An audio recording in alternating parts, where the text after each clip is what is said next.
music.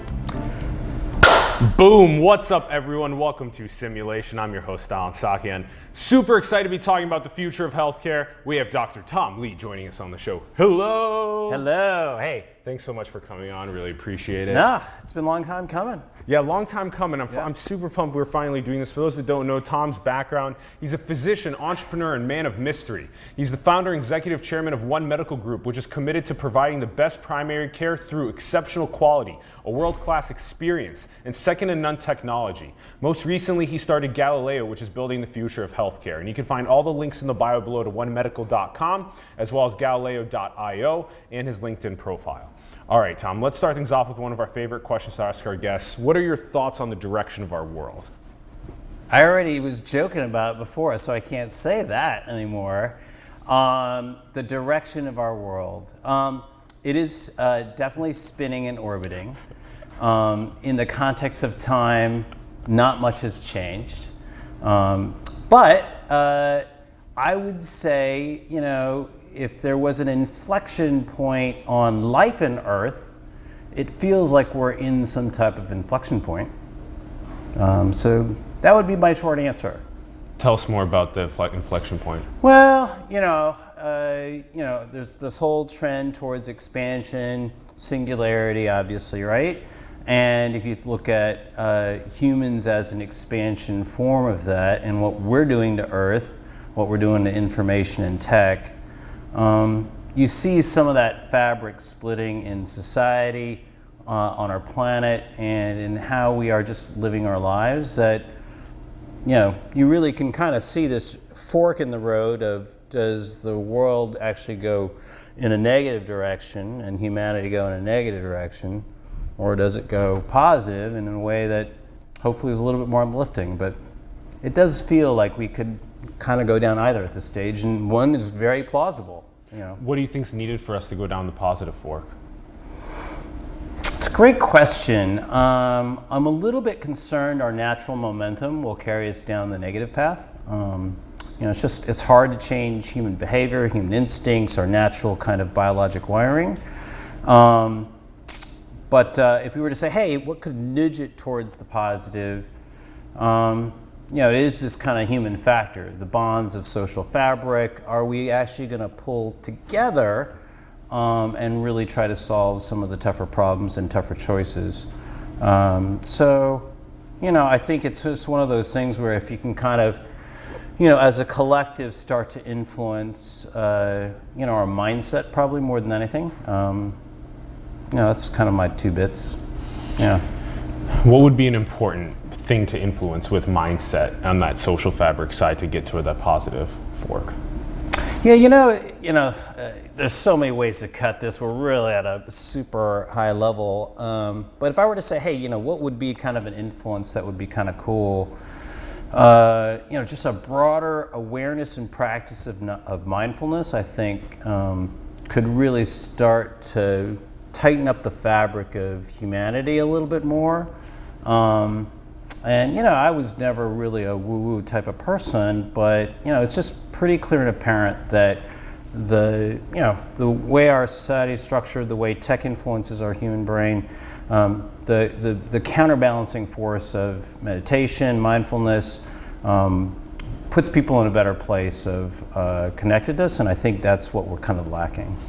Yeah, that's a good one, definitely. Now, I want to know about your journey. So, who were you growing up that got interested in medicine? Let's see. I was not naturally interested in medicine. In fact, I was probably not interested in medicine because all my family was in medicine. My parents were both doctors.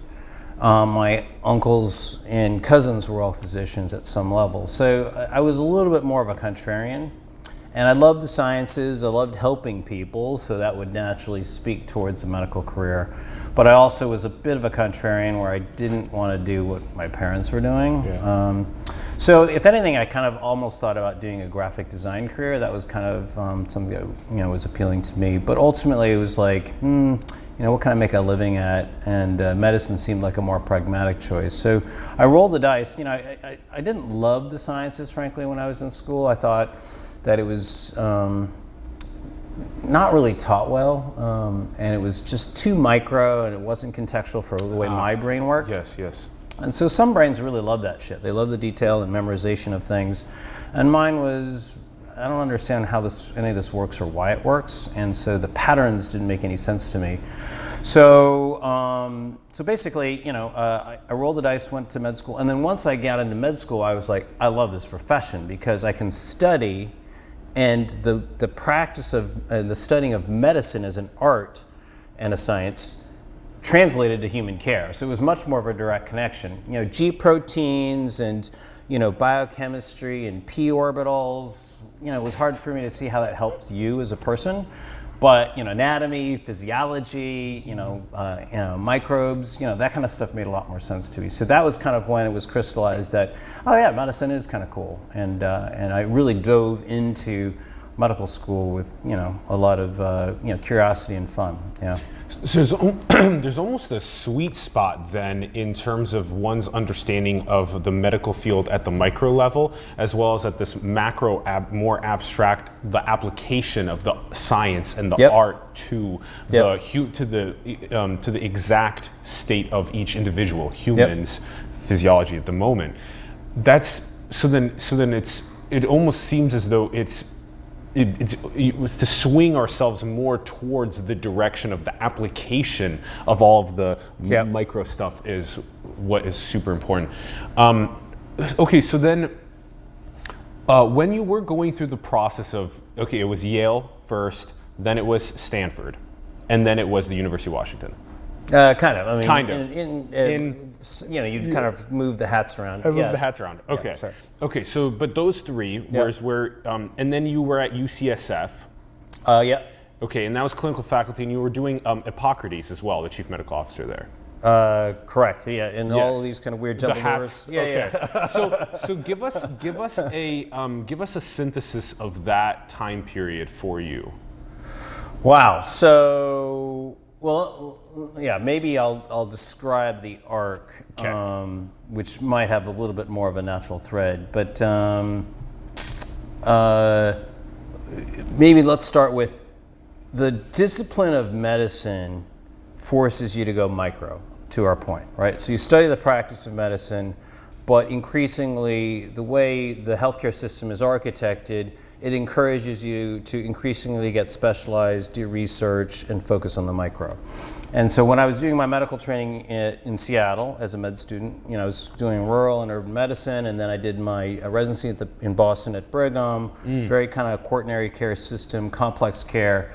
The increasing pressure was to specialize, and I think my innate nature and biology was to be more of a macro person and solve bigger, more population-oriented problems. So there was a dissonance there, and so and plus, healthcare quality and service and cost were just out of control. So to me, the more captivating problem was not, how do I really nuance this drug for this disease, but how do I redesign the care delivery system for the population? And so it was an orthogonal switch, and I was like, I got to do something different. And so I rolled the dice, got into business school, and fortunately I was, accepted to Stanford, and then that's really kind of what launched kind of most of my entrepreneurial career, which was, I had the kernel of One Medical in my head, but I was an academic clinician. I had no tech background, no business background.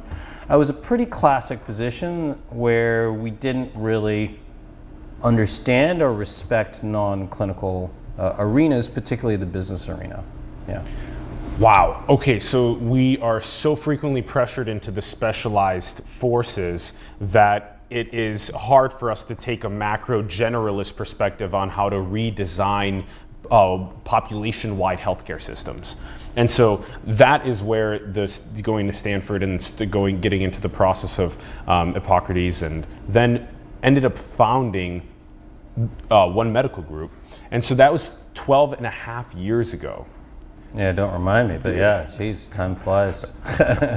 And give us a walk through of how you envisioned the redesigning of the healthcare system.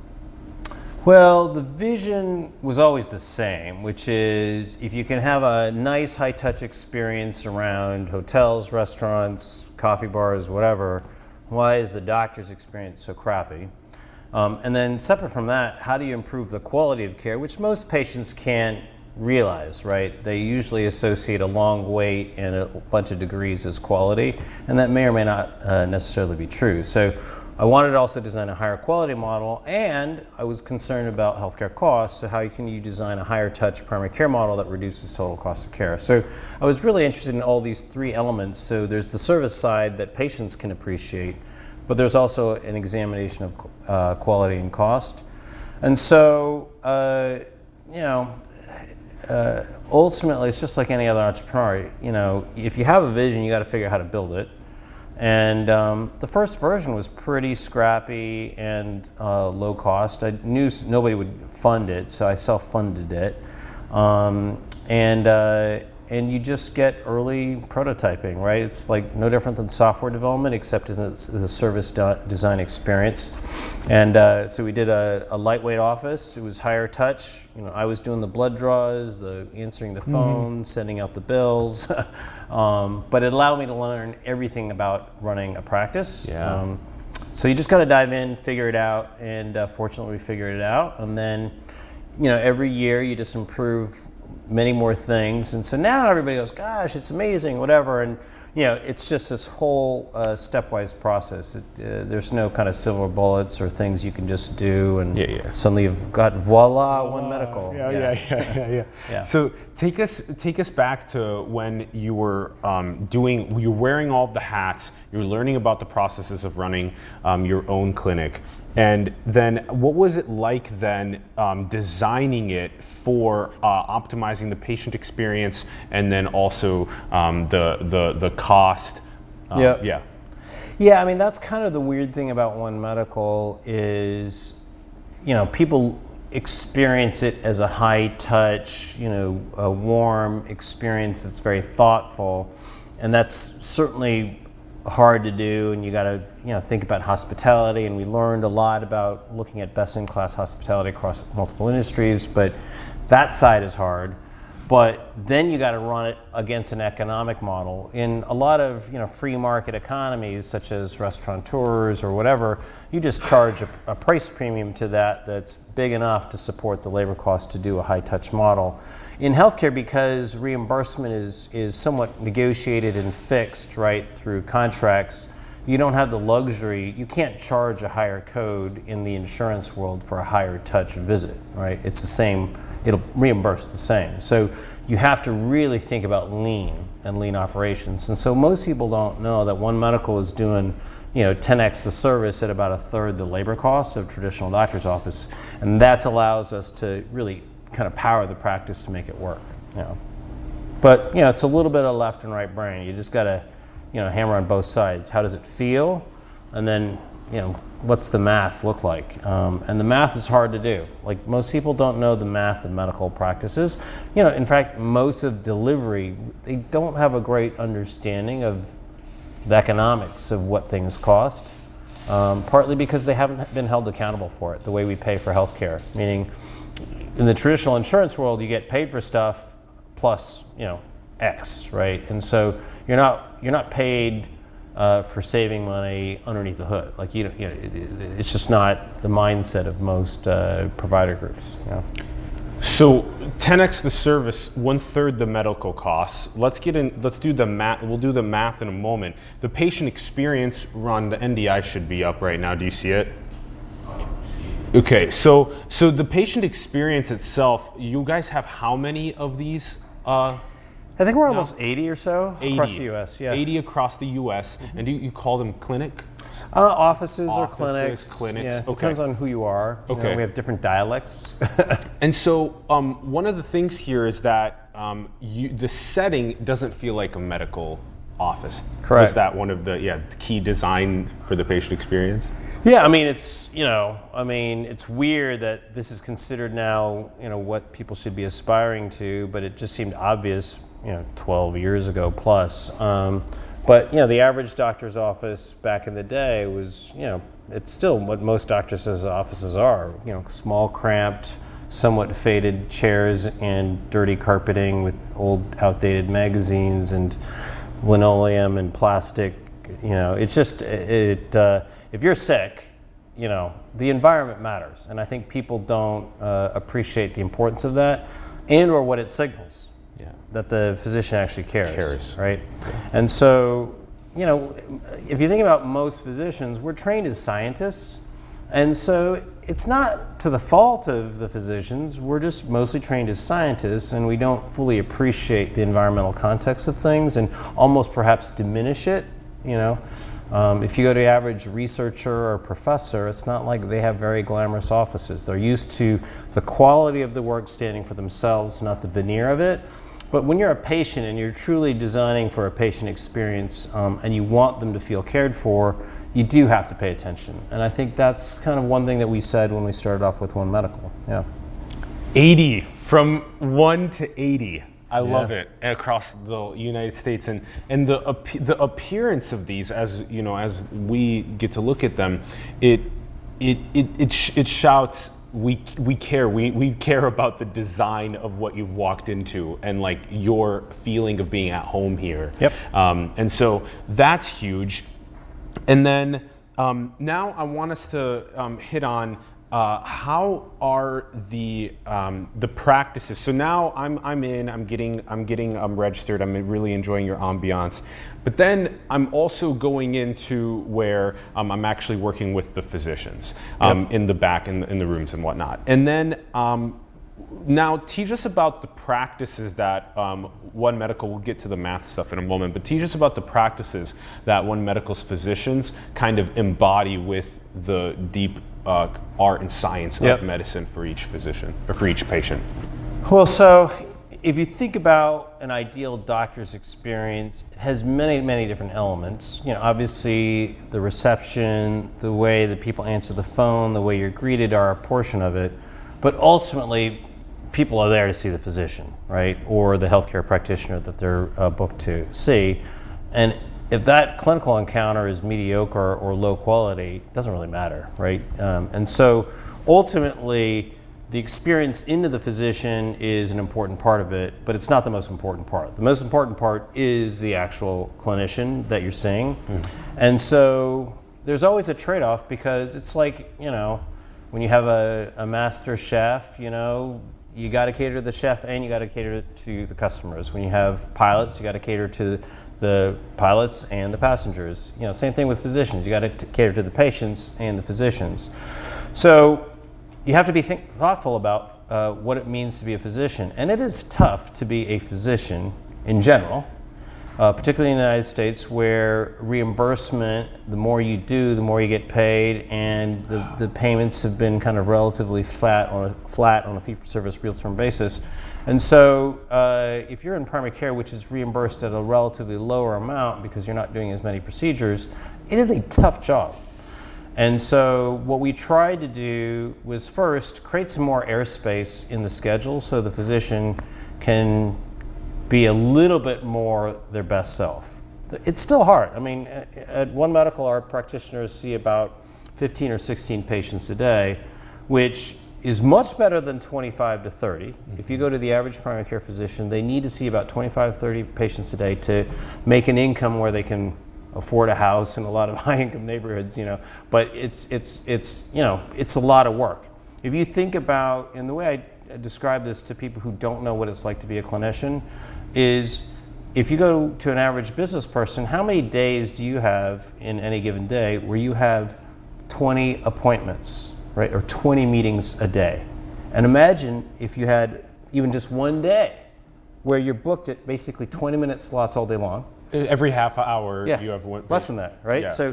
So 20, if you're booked at every 20 minutes, you're going to see 25 patients, 24 meetings a day, and you did that every day of your life, 4 to 5 days a week to make your income. Damn. And the income stayed about the same incrementally over, in real term basis, right? So that's what it's like to be a physician today, particularly in primary care. And we reduced it to about 15 or 16. They're still doing some emails in between. So it is still a very busy day for an average practitioner. And the responsibility is high, right? Because you're caring for people's lives. If somebody comes in with depression, if somebody comes in with suicidal risk, you can't. It's really hard to say sorry. 20 minutes is up. I gotta go. Wow. Or you're diagnosed with HIV or cancer. It's really a tough profession that people don't really fully appreciate. And so we made it better, so that helps. And then we also focus on hiring clinicians and primary care docs that would really kind of practice the style of medicine we think is the highest quality of medicine.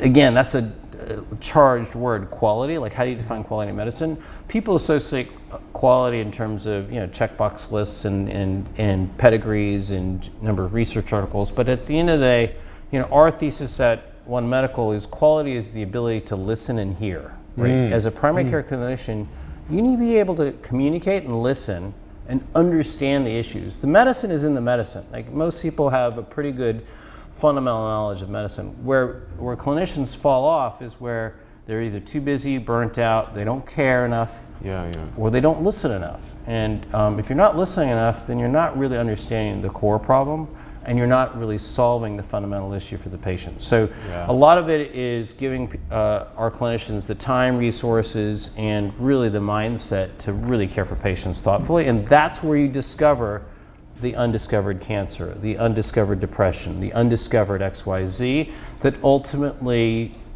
changes the trajectory of an individual's health. And those are the stories that I love hearing about from our patients.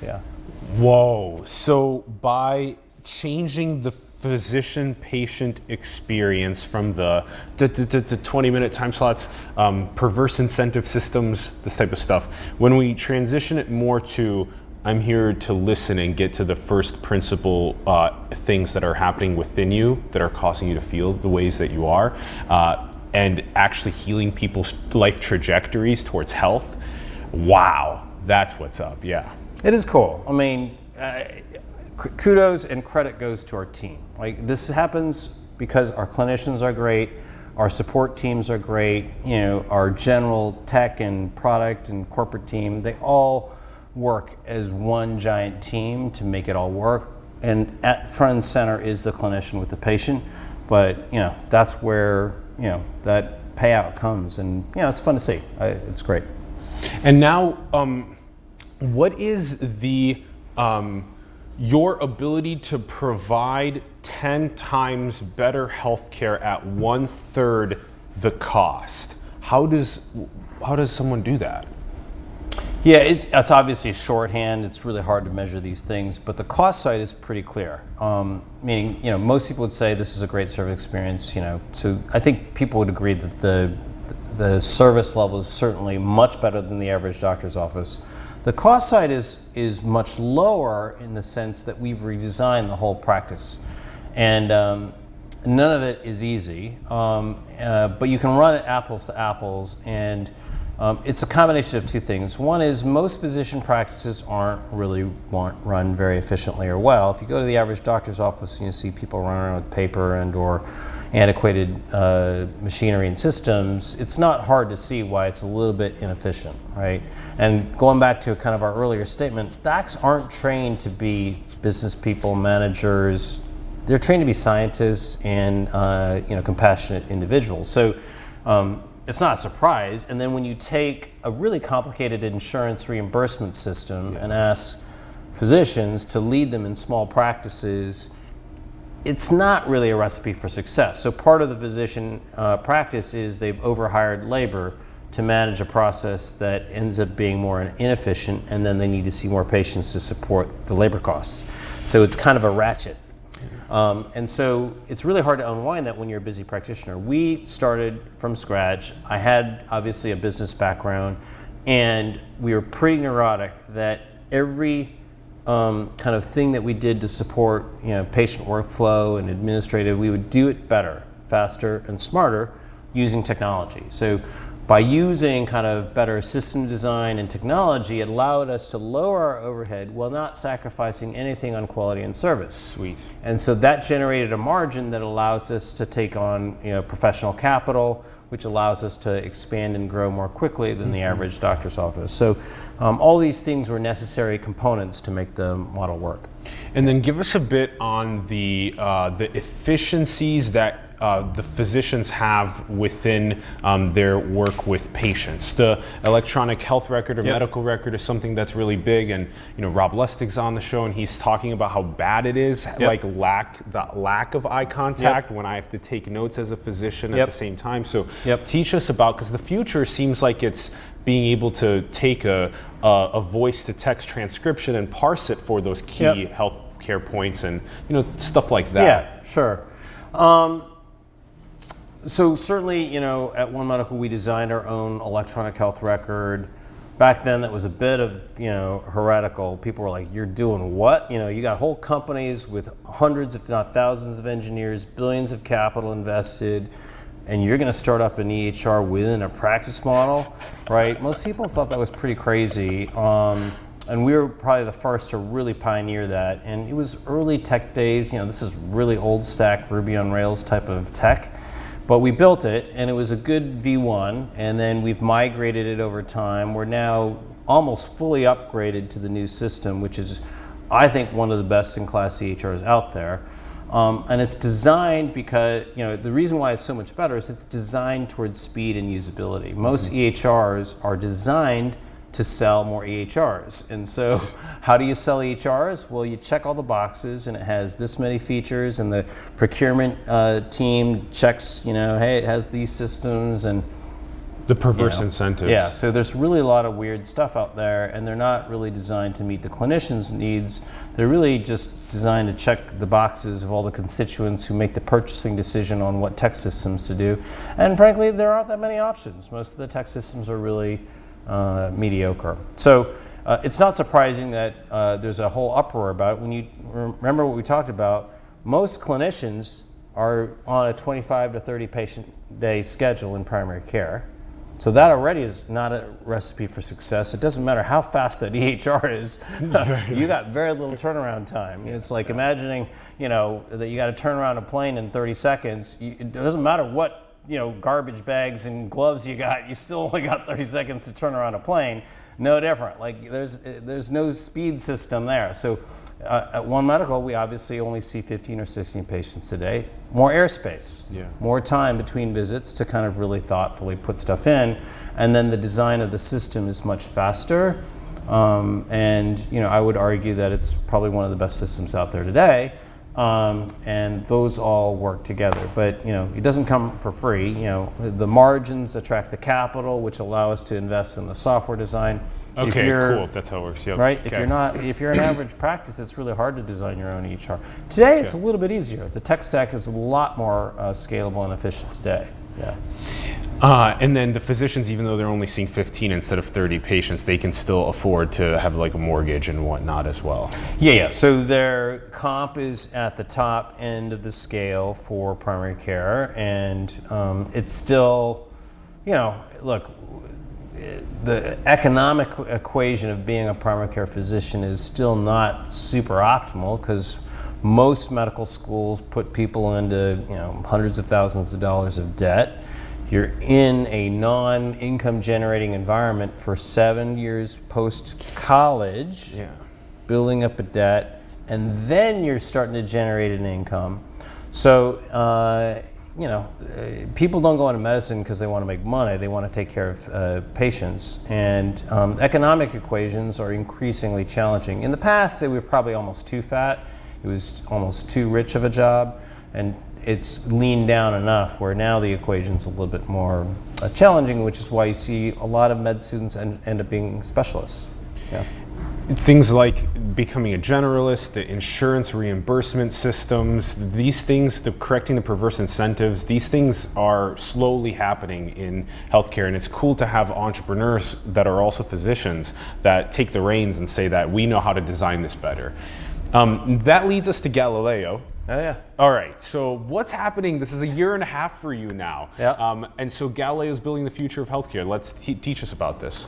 Yeah, so we're still a little bit under wraps. I don't like to kind of talk about stuff until we've got more validated. So we'll be able to share a little bit. But, if you think about healthcare today, we're at this kind of threshold of amazing stuff happening in terms of some of the genomic stuff, the microbiome, how we understand lifestyle, and our thesis is healthcare still is big and broken, and there's a future healthcare system to be designed and built.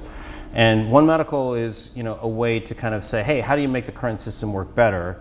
Galileo is really an opportunity to say, how would we envision a future healthcare system, and how do we design that and build that today? So it's really a future-forward model, and it's got, two core components. One is, it's not hard to see, but we think the future of healthcare is going to require some clinical intelligence, right, through tech.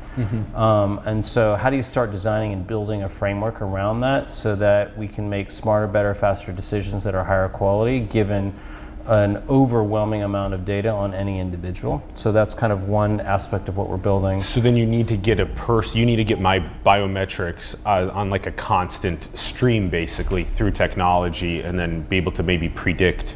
Yeah. One can imagine a future state where that kind of system exists, right? And so we're early days on that, but that's kind of how we think about where the future of medicine should be, which is how do you take this and really move it into a higher quality, more personalized model, right? It's all the stuff you hear about and talk about, but what does that really look like tangibly, and how do you actually fund it, and what are the economics of it? It's it sounds great in the abstract, but in practice you got to make it work.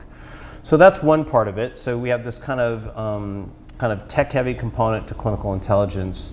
But the important part about it is, and the primary motivation to starting Galileo is there's a vast number of folks, mostly the complex and underserved, that don't have access to the care model that they need, right? So if you think about One Medical, it's great for the 80% of the population that is able to manage their care, schedule an appointment, go to the doctor, and get most of their needs met, and then follow through. But there's about 20% of the population that is too sick, too underserved, too under-resourced to really manage their healthcare, and they end up costing the healthcare system 80% of the dollar, right? Yeah, that's it's crazy. the whole Pareto principle. Yeah. So basically what we're trying to do is design a care system explicitly for the most complex and underserved. So that's what that model is. And so, whoa. Okay, so what does it look like talking about the underserved, the under-resourced? Yeah, I mean, ultimately, we think that's a bit more of how do you translate healthcare, right? It's not necessarily the knowledge of medicine, like that's, I think, clear. It's how do you make it actually happen? And that's a really hard thing to do. So we don't have the answers yet. We're still early. We're not talking about how we're doing it yet. But the approach is really being, similar in mindset to One Medical. Think about who your patient is. Think about the ecosystem in which they live.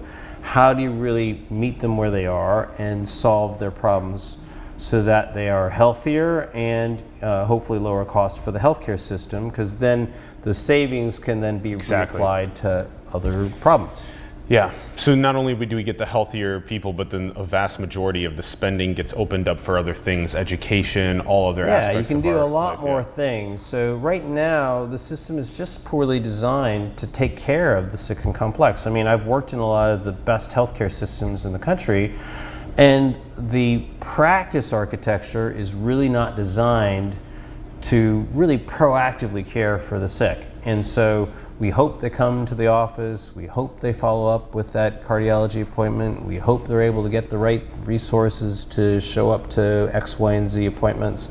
And in reality, it's really hard for people who are of lower income means or have really, really established clinical complexity, and it's just overwhelming for a lot of individuals. And so I think we're really trying to design a high-touch model for that patient. Love the work and future of healthcare. A couple quick questions on the way out of the episode. First one is, what do you think happens pre-birth and post-death? Whoa, we just shifted gears. Boom. Pre-birth and post-death. My guess is it's one and the same. I don't have a great descriptor for it. but I do, again, I haven't dug a lot, I don't spend a lot of time reading into this, but my feeling and intuition is there's an energy force that we haven't fully captured. And that energy force is the difference, that of all these other intangibles that we don't have fully accounted for, my feeling is that's the energy force. And so, there's an intangible that's pre and post, and I'd like to say, I'd like to believe that is kind of an energy force that we kind of morph into, but we'll have to see when it happens. Yeah. Next question is, do you think we're in a simulation? Yeah, geez. I don't want to offend, but I think that's a bit ridiculous personally. I just think that that's people probably overthinking, reality. Sure, it's a mind F to kind of think about it that way, but I think that's probably, there's no way to obviously prove it, but I just think it's fun to mentally toy with, but I'm just cynical. Yeah, and I just think that's just kind of ridiculous. And the last question is, what do you think is the most beautiful thing in the world? Are these universal questions you ask everybody? Usually, yeah. You should take a tally. I'd love to see what the tally looks like. Yeah, there's been 420 plus of these answered, so I'd be curious. Later, we'll go and look back. The crowd is not. Yeah.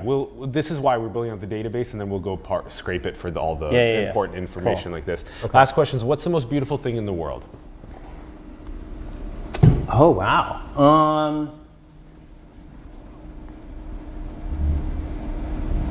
For me personally, I think space and moon, like the ability at times, like an eclipse is a classic example, when the lighting is just clear and right, that you realize that we are just a rounding error in our solar system, let alone the universe. And so for me, that's always awe-inspiring and beautiful, almost at any moment, when you get a full appreciation for, the kind of the ridiculousness of our, little daily human problems. So I love just the context of space. Yeah.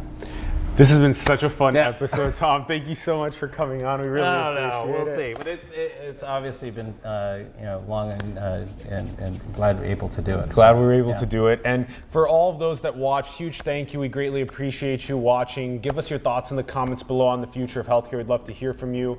Also, please check out the links below, onemedical.com, galileo.io, also Tom's LinkedIn profile. Get talking with your friends, your families, your coworkers, people online on social media about a lot of the things that Tom mentioned in the episode. Get chatting about them, get spreading these things around to more people about the future of healthcare. And huge shout out to Ron Vargas for producing and directing. Thank you, Ronnie. We really appreciate it. Yeah. And everyone, support the artists, entrepreneurs, and organizations around the world that you believe in. Support Simulation. Our links are below. Help us grow and prosper as well. And go and build the future, everyone. Manifest your dreams into the world. Thank you for tuning in, and we will see you soon. Peace.